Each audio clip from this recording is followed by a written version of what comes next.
Hi everyone, welcome back to another movie review. If it's your first time watching, I'm reviewing every single movie ever made in alphabetical order. Here's the list I'm going off of. It's not every single film, but it's 65,000 of them. And I do a review every week, so I should be done with this by the end of the year, I guess. I don't know. So last time I reviewed a black and white cowboy movie called Neath, Canadian Skies, and it was quite shit. And so this week we've got a black and white cowboy movie called Neath, Arizona Skies. I don't know if the titles are a coincidence or whatever, who cares. So, is this movie any better? No, not really.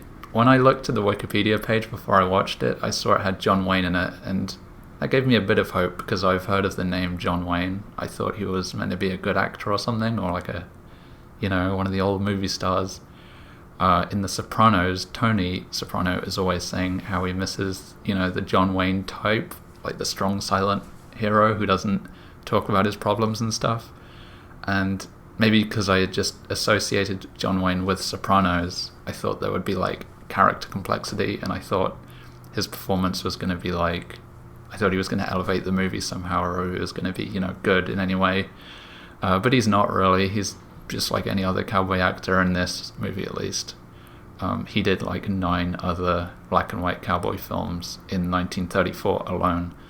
So, yeah, he's not really giving an amazing performance. Like, no one is. Some of the acting in this is fucking dreadful. Really, it's so bad. As her guardian, Morel gets $50,000. Oh, he does. That is, if he gets to the kid's father before we get to him. Maybe just because of how low budget it is, they just couldn't do another take, or they just didn't care or something. But it's quite funny to watch, really. So what happens in this film?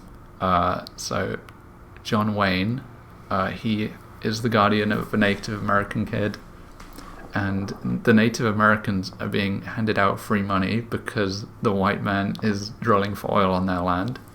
And so John Wayne, being a fine, upstanding father, is like, hell yeah, come on, little kid, let's go get your money. So he's about to leave, but then some bad guys have heard about his child that he has, and they drop in, and they try and kidnap the kid. And then one of our first exciting scenes is they have a punch-up in his house. And it reminded me a lot of the punch-up in the last film. Except this one has sort of some jokes in it. They're having a bit of fun. It's not exactly like a Marx Brothers routine, but I was slightly amused by it. One thing I noticed very quickly about this film is there's no music at all. And I thought, because it's an old movie, maybe it's one of those ones where they had a guy playing the piano while the movie was being projected, even though there's talking in it. But no, that's not the case, because there is music right at the start and right at the end, but then the rest of it is just completely silent, which is quite funny. It makes a lot of like unintentional humorous moments because the sound mixing is just like non-existent. I guess they just didn't, like, back in the day, maybe they didn't have like Foley or like adding in post sound, so all the punching is like extremely quiet. Like in the last movie, it just sounds fucking stupid. And all the gunshots are extremely loud. So it's a funny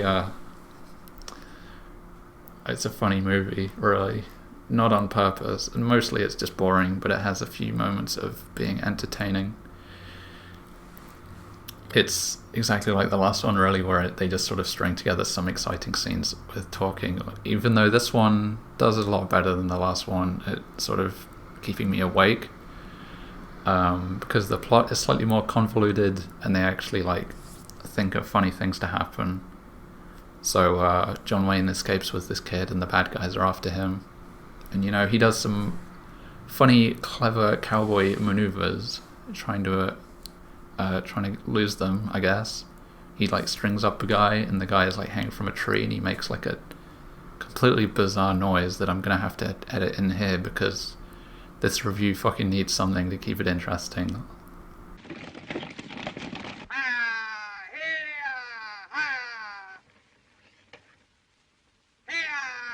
It's a funny noise, right? I don't know why he sounds like that. Anyway, what else happens? There is another subplot with like a bank robber or something. And the bank robber finds John Wayne's unconscious body and swaps clothes with him because a witness saw him robbing the bank and described his clothes in detail. So he was like, if I don't have these clothes, and if this guy is wearing my clothes, then he'll be found guilty, and that's what happens. But then he sort of, John Wayne, talks his way out of it, and the bank robbers join forces with the guys trying to kidnap the Native American kids. So now there's like a whole group of bad guys. Cowboy movies are stupid. I already said this in my last review, but I think if you enjoy these, then that's fine. I was quite rude about them last time. I was like, this whole genre fucking sucks, but this is a bad movie, but I can sort of see why people enjoyed these, especially in the 1930s. So the sort of climax is there's like a shootout, and the shootout is just so boring and stupid. It's like 5 guys on one side all shooting, and then the other side are also shooting, and it's like you never see all of them like on the same frame. It's like they could have shot them on completely different days, so you have no idea what's happening, and it just sort of goes on for a few minutes. It's like they had to include one of these, so they just did. And some guys get shot. There's a very annoying part, a lot like the last one, where the main character has a clever plan that makes absolutely no sense and really annoys me because I don't know what the fuck he was thinking. He walks out and pretends to get shot, I think, and falls down. So the bad guys rush past him, and then he stands up and he like starts attacking them, but like there's like 5 of them. They could have just like killed him instantly, but no, obviously. Just like the last movie, the sheriff and his men show up and, fight them off. Let me look at my notes, because I'm just fucking rambling at this point. There is a very good twist in this movie where the bank robber gets killed by his buddy. They're going to go retrieve some money they hid in an old tree stump, and the guy just like, sort of holds up this money. He says absolutely nothing. He just looks so happy and joyful to have this stolen money, and his buddy just fucking kills him, which is crazy. That was my favourite moment, because it's like they thought to include a twist, which was quite funny, and you expected this guy to be the main bad guy because he's the guy who did the funny clothes shopping trick, and yeah, he just dies. His buddy just killed him for like $4,000, which is probably a lot more money back in those days, so fair enough, I guess. What else happens?